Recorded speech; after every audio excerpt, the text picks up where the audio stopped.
Dans cette vidéo, on va s'intéresser au mécanisme des peurs. Ça va résumer partiellement le livre qu'on a coécrit avec Nathan Obadia, qui s'appelle « Le pouvoir du suricate ». Donc pour explorer les peurs, on a choisi la métaphore du suricate, qui représente notre système de détection interne des dangers, et donc il va falloir apprivoiser. Dans cette vidéo avec Nathan, vous apprendrez qu'il y a deux états de peur et un état de non-peur, chacun lié à une couleur, le rouge, le bleu et le vert, et que l'idée c'est d'apprendre à bien naviguer entre ces couleurs. Et on découvrira aussi ce qui se passe quand le suricate est complètement déréglé, complètement perdu, quand les menaces sont trop grandes et que les peurs deviennent pathologiques. Place au suricate.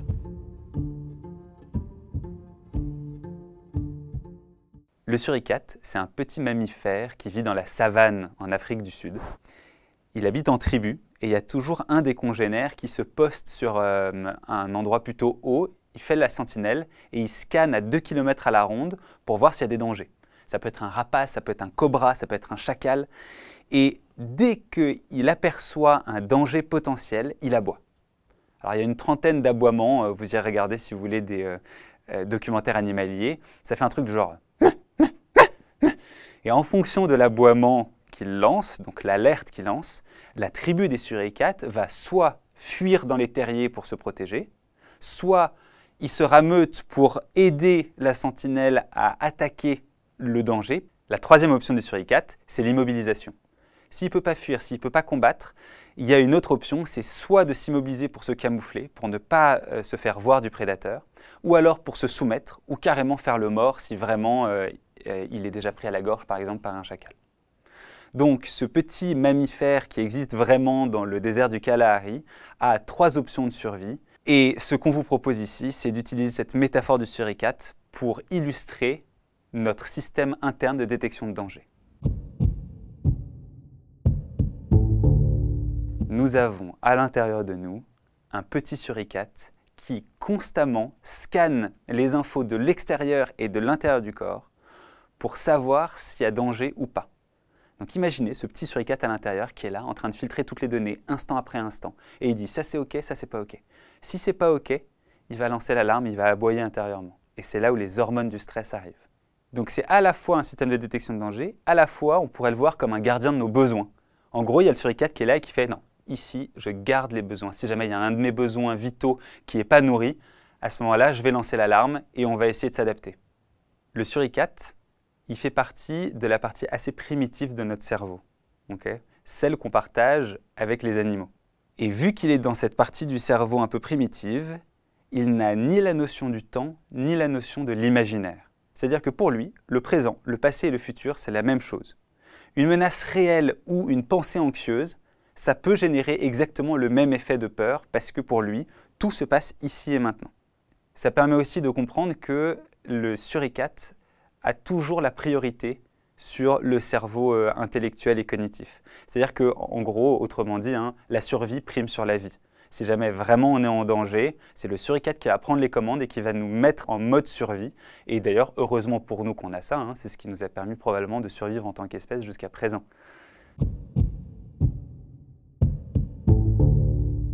Alors, quelles sont les informations que scanne le suricate? Ce qu'on vous propose, c'est d'imaginer une boussole. Le suricate va être à l'interface de l'extérieur du corps et de l'intérieur du corps. Et il va détecter les informations qui viennent soit du monde, de l'environnement, soit de l'interaction avec les autres, ça c'est l'extérieur. Et il va aussi détecter les informations qui viennent de l'intérieur du corps, soit les sensations, ce qui se passe, etc., soit les pensées. Donc, 4 directions différentes autour du suricate qui envoie des informations de danger ou de sécurité. En fonction de ça, lui décide si on passe en mode survie ou pas. Par exemple, je suis dans une forêt, je marche dans la forêt et j'entends un bruit suspect. Là, automatiquement, je vais me mettre en alerte. C'est le suricate qui réagit parce qu'il détecte une information qui vient du monde. Ça peut être une odeur suspecte, par exemple, odeur de gaz. Ça éveille direct l'alerte, oh là, qu'est-ce qui se passe? Il faut que je trouve une façon de réagir ou de colmater la fuite s'il y a une fuite.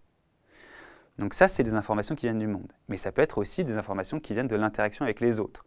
Il suffit que vous voyez quelqu'un hurler ou avoir une grimace intense sur son visage, ça va éveiller chez vous une espèce d'alerte. Ou une personne agressive qui arrive vers vous, évidemment, ça risque de créer tout un tas de mécanismes de survie. Donc ça, c'est les informations qui viennent de l'interaction avec les autres. Quand il s'agit de l'intérieur, ça peut être, par exemple, je me cogne, il va y avoir une grande douleur et puis peut-être un cri ou un juron qui émerge. Ça peut être, par exemple, je me suis fait intoxiquer par un aliment qui était pas bon et donc le suricate va lancer l'alerte et va essayer de rétablir l'équilibre. Mais ça peut être aussi, de l'intérieur, les pensées qui débarquent. Si une pensée génère des émotions et puis des sensations physiques, ça va alerter le suricate. Si vous n'êtes pas convaincu de ça, pensez à n'importe quel type d'anxiété. Il suffit d'anticiper un peu le futur, de se projeter dans l'avenir en disant « Merde, mais qu'est-ce qui pourrait se passer si vraiment il y avait plus de degrés ?» Si vraiment on essaie d'imaginer ce qui va se passer, en général, la peur va arriver. Quand tout va bien, à l'extérieur ou à l'intérieur, le suricate nous met dans le vert. Le vert, c'est un état de sécurité où il n'y a pas de peur, où on peut tout à fait être en interaction normale avec les autres, on peut réfléchir de façon créative. D'un point de vue corporel, c'est que les muscles sont plutôt détendus, la respiration est normale, le cœur bat normalement, le champ de vision est plutôt large. En termes d'émotions, ça va être des émotions qui sont plutôt agréables. Le vert, c'est un état de connexion. C'est un état où on est OK avec les choses telles qu'elles sont. En revanche, si le suricate commence à détecter un petit danger, quel qu'il soit, réel ou potentiel, à ce moment-là, il nous fait passer dans le rouge. Le rouge, c'est un état de mobilisation. Quand on dit mobilisation, c'est-à-dire on a de l'énergie qui inonde les muscles, c'est des hormones du stress, adrénaline, noradrénaline, cortisol, qui sont faites pour soit fuir, soit combattre. Rappelez-vous, le suricate de la savane, soit tout le monde fuit dans les terriers, soit ils encerclent le cobra et ils attaquent. Quand on est dans un état rouge avec des hormones du stress qui sont dans le corps, tout se modifie physiologiquement. Déjà, le cœur accélère, on commence à transpirer. La respiration est un peu plus rapide. Le champ de vision se concentre sur le problème. Et on ne voit plus vraiment ce qui se passe autour. On ne peut plus réfléchir de façon créative. Les interactions sociales se dégradent. Quand on est dans le rouge, on est en mode problème-solution et on n'est pas OK avec les choses telles qu'elles sont. Imaginez, vous avez une to-do list à rallonge et vous ne savez pas comment vous allez terminer tout ce que vous avez à faire avant la fin de la journée. Le stress va augmenter, peut-être l'anxiété en imaginant les conséquences. Si jamais vous vous retrouvez face à quelqu'un qui est agressif et vous rentrez dans un conflit, évidemment, les hormones du stress vont inonder votre corps et vous allez vous mettre en mode combat. Cet état de rouge, c'est une dépense d'énergie. Et quand on est dans le rouge, la digestion va s'arrêter, tout simplement parce que ça demande beaucoup d'énergie et que là, on a besoin d'énergie, soit pour fuir, soit pour combattre, ou pour s'adapter aux problèmes ou surmonter des obstacles. Mais en gros, la base, c'est ça. L'énergie rouge, c'est une énergie d'action qui nous pousse à nous mobiliser pour surmonter l'obstacle. Dans l'état rouge, les émotions sont de l'ordre de la peur ou de la colère. Soit j'avance pour repousser le danger, ça c'est la colère, soit je recule pour fuir le danger, ça c'est de l'ordre de la peur. La croyance du suricate quand il nous met dans le rouge, c'est qu'il faut absolument bouger. Si jamais on ne bouge pas, on est mort, c'est une question de survie. Et donc, ça peut expliquer un certain nombre d'états de stress ou d'anxiété qui se perpétuent tout simplement parce que le suricate est convaincu qu'il faut lancer les hormones de stress et qu'il faut absolument rester en mouvement tout le temps. Sauf qu'à un moment donné, évidemment, ça risque d'épuiser. La troisième option pour le suricate, si jamais il sent que le rouge n'est pas disponible, c'est-à-dire qu'on n'a pas les ressources pour fuir ou pour combattre, s'il sent donc qu'on ne peut pas agir, à ce moment-là, il va passer dans un état bleu. Et le bleu, c'est un état d'immobilisation, où la logique ne devient pas « il faut bouger », mais exactement l'inverse, il ne faut plus bouger. C'est exactement la même chose pour le chat et la souris. C'est un exemple qui est peut-être un peu plus proche de nos contrées. Quand la souris se retrouve complètement coincée face au chat et que le chat veut jouer avec elle, la souris ne peut ni fuir ni combattre face aux griffes et aux crocs du chat. Et donc la dernière carte qu'elle joue, c'est qu'elle va faire la morte. Si le chat voulait jouer avec, il va être un peu déçu et peut-être qu'il va tourner son chemin ou aller voir ailleurs parce qu'il voulait jouer avec la souris. Et la souris, alors, quand le chat est parti, peut finalement s'en sortir. Donc le bleu est une énergie de survie, une énergie d'immobilisation pour survivre. Dans l'état bleu, la croyance du suricate, c'est que pour survivre, il faut absolument ne rien faire et ne pas bouger. Si la souris bouge d'un iota, même un cil, elle meurt. Si on accède à nos ressources, à notre joie, à notre capacité à faire, à réfléchir dans le mode bleu, on risque la mort. Et donc, il faut absolument tout arrêter. Les émotions qui sont associées au mode bleu sont en général de l'ordre de la dépression, de l'abandon, de « je jette l'éponge, je n'y arrive pas, je ne pourrai jamais ». Alors évidemment, tout le monde est différent.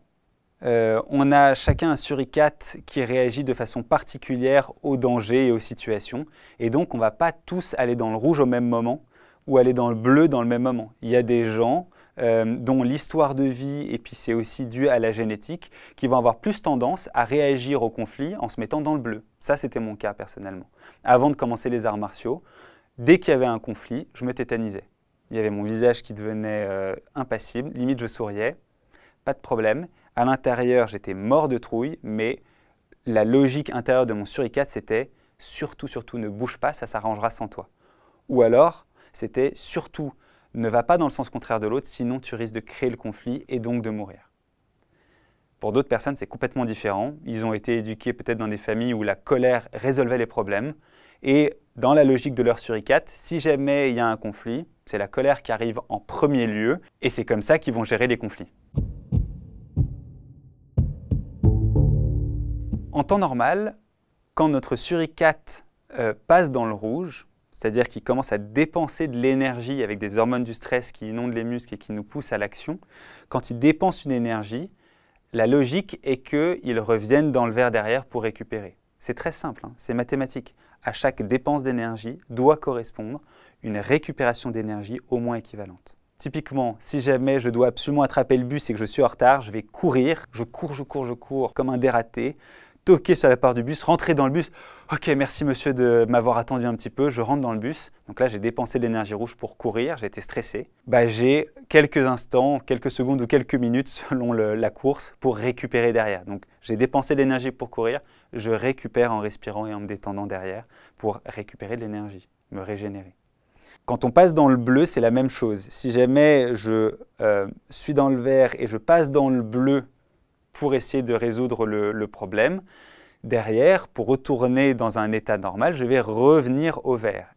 Là, ce qui est important de se rendre compte, c'est que pour revenir au vert, on doit passer par le rouge. Pour l'illustrer, je vous propose d'imaginer la souris face au chat. La souris se retrouve face au chat. Elle essaye de fuir, donc elle passe dans le rouge, mais finalement, elle se fait attraper. Le chat la gobe, la souris fait la morte, donc c'est-à-dire qu'elle passe dans le bleu, dernière carte de survie.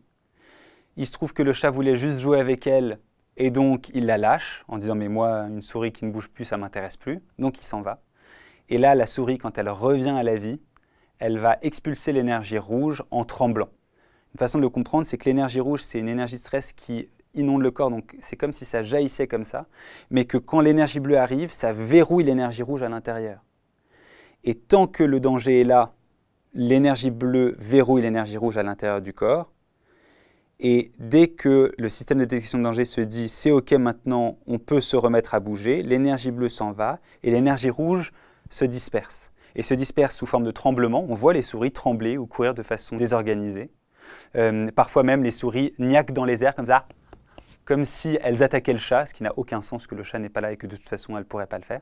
Mais elles sont en train de remettre leur compteur à zéro. Elles sont en train d'évacuer l'énergie de stress, l'énergie rouge qui était là dans leur corps pour revenir dans le vert. Ça, c'est la logique de la navigation entre les couleurs. Je monte dans le rouge, je redescends dans le vert. Je monte dans le bleu, je redescends dans le vert en passant par le rouge. Ça fonctionne très bien chez les animaux. Il se trouve que malheureusement, chez nous les humains, c'est un petit peu moins simple. Très souvent, on risque de rester un peu coincé dans le rouge. Et donc, c'est-à-dire qu'il y a de l'énergie de figement bleu qui reste verrouillée et l'énergie rouge qui se stocke dans le corps. Quand ça se stocke au début, par exemple, on a eu un gros stress et finalement on n'évacue pas le stress, c'est quelque chose qui va se stocker dans le système musculaire. Mais si jamais ça continue de s'accumuler, l'énergie stress dans le corps, ça peut passer dans le système respiratoire ou digestif. Ça, c'est si le système musculaire est complètement saturé en énergie. Et puis parfois, dans des cas un peu extrêmes où le stress a été accumulé depuis très très longtemps, ça peut passer dans le système nerveux central, cerveau, moelle épinière. Et alors là, ça peut donner tout un tas de pathologies, tout simplement parce qu'on a plein d'énergie stress qui n'a pas été évacuée et qui devient du poison. Dans ces cas-là, c'est que le suricate reste coincé dans le rouge ou coincé dans le bleu. Et puis très souvent, c'est une alternance entre les deux. On se retrouve coincé dans le bleu à ne rien pouvoir faire ou à être un peu en désespoir et en dépression. Et puis vraiment, on n'a pas l'énergie pour faire les projets. Et puis parfois, on repasse dans le rouge, le suricate essaye de se réactiver et passe plusieurs semaines en étant dans la suractivité. Et hop, ça alterne entre coincé dans le rouge, coincé dans le bleu, coincé dans le rouge, coincé dans le bleu. Donc vous êtes sûrement en train de vous dire, bon, le but d'une vie, ça va être de rester dans le vert tout le temps. Le rouge et le bleu, c'est horrible. Eh bien non. Le vert, le rouge et le bleu sont des états qui sont extrêmement nécessaires et utiles à notre vie et notre survie. Le problème n'est pas l'état de couleur. Le problème, c'est de rester coincé dans le rouge ou dans le bleu. Donc vivre une vie de vert et uniquement de vert, ce serait complètement utopique. Parfois, j'ai besoin de me concentrer pour passer un examen et donc j'ai besoin d'hormones du stress. Parfois, j'ai besoin de dire stop à quelqu'un qui est intrusif et qui rentre dans mon territoire. Ou parfois, j'ai besoin surtout de ne pas agir parce que si jamais j'agissais, je m'emporterais de colère et je sais que ça aurait des conséquences. Et donc, j'ai des petits moments de bleu qui m'inhibent et ça me permet de ne pas avoir de conséquences terribles à cause de mon comportement. Donc l'objectif, c'est de savoir naviguer de façon libre entre les différentes couleurs. Il faut aussi savoir, une petite précision, c'est qu'on n'est jamais que dans le vert, que dans le rouge ou que dans le bleu. Tout ça, c'est des dynamiques. On a tous un peu de bleu, un peu de rouge, un peu de vert, mais il y a des dominantes. Donc quand je suis dans une dominante verte, je suis bien. Je suis bien, je suis à l'aise, je peux discuter avec des gens, être en interaction, je me sens en lien.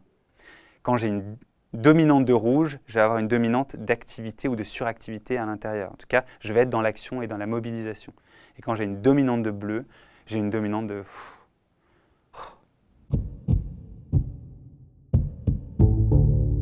Alors à quoi ça sert de savoir ça? Eh bien, on considère que connaître un peu plus notre rapport à ces différentes couleurs, c'est ça la connaissance de soi. C'est-à-dire quand je sais ce qui me met dans le rouge, ce qui déclenche un état rouge chez moi, que je sais ce que c'est que l'expérience d'être dans un état rouge, de stress ou de colère, quand je sais ce que c'est que l'expérience d'un état bleu et ce qui déclenche les états bleus, mais aussi quand je sais ce qui me permet de redescendre du bleu au vert ou du rouge au vert, à ce moment-là, j'en connais plus sur moi et je peux maîtriser un peu plus ce qui va se passer dans ma vie. Évidemment, on ne peut pas tout contrôler à 100%, ni ce qui se passe à l'extérieur, ni ce qui se passe à l'intérieur. Mais connaître un peu mieux notre façon de naviguer à travers les couleurs, ça, c'est extrêmement utile pour vivre un peu plus librement et plus sereinement. Ce qu'on cherche à faire, ça va être d'entraîner le suricate à être capable de monter dans le rouge et de récupérer dans le vert de façon très efficace. Et ça, c'est illustré par la courbe orange que vous voyez sur ce schéma. En gros, plus le suricate est capable d'aller loin dans le rouge, dans l'intensité rouge, et de récupérer rapidement derrière, plus on est capable de s'adapter à tout type de situation. C'est un peu ce qu'on appelle la fenêtre de liberté. C'est-à-dire que j'ai la liberté d'agir et de récupérer dans plein de situations différentes, même en temps d'intensité. Évidemment, ça permet aussi de repousser le seuil du bleu, c'est-à-dire que plus je me sens capable, ou en tout cas plus le suricate se sent capable d'agir, parce qu'on muscle sa capacité à aller dans le rouge et à ne pas avoir peur du rouge, et bien plus le seuil de l'immobilisation et de l'abandon va remonter. Cette courbe orange, c'est exactement ce qui se passe, par exemple, quand les enfants demandent des guillis à leurs parents, ou quand les animaux se chamaillent entre eux, quand on voit les petits lionceaux se battre entre eux. Alors, ils se font pas mal, mais ils sont vraiment en train de s'entraîner à se battre.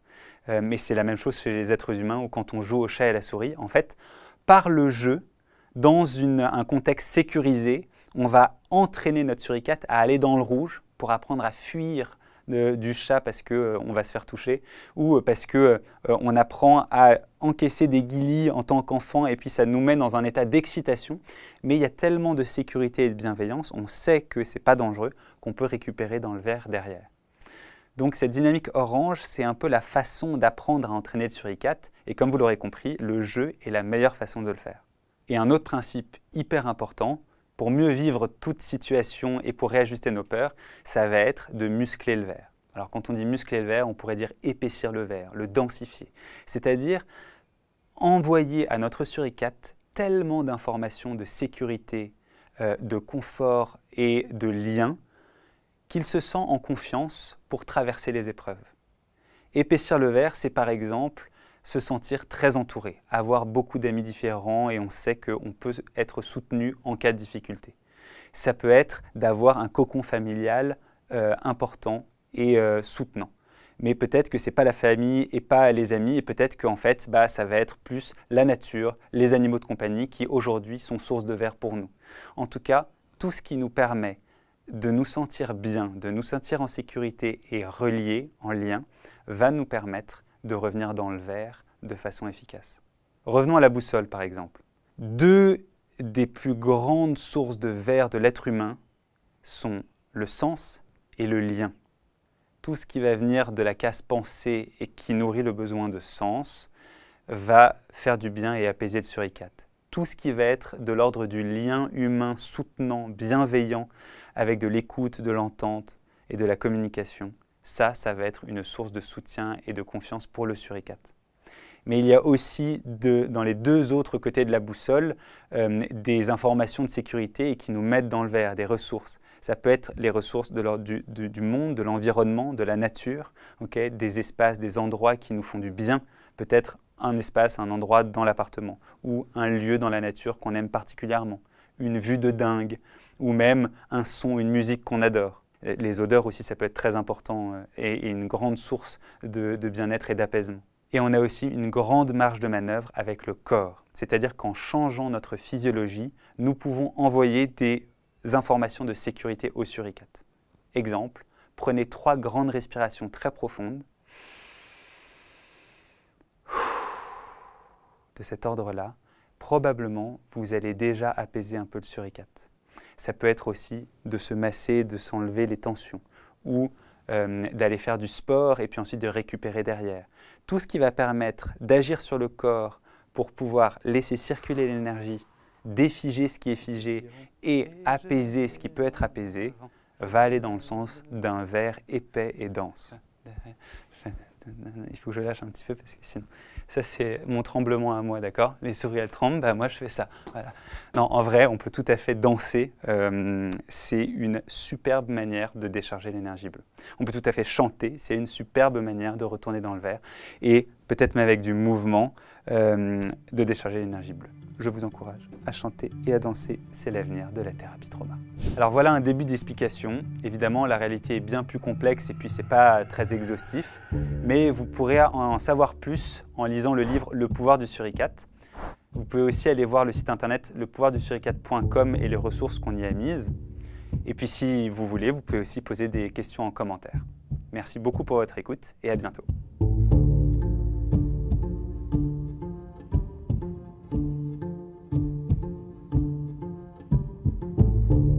Allô?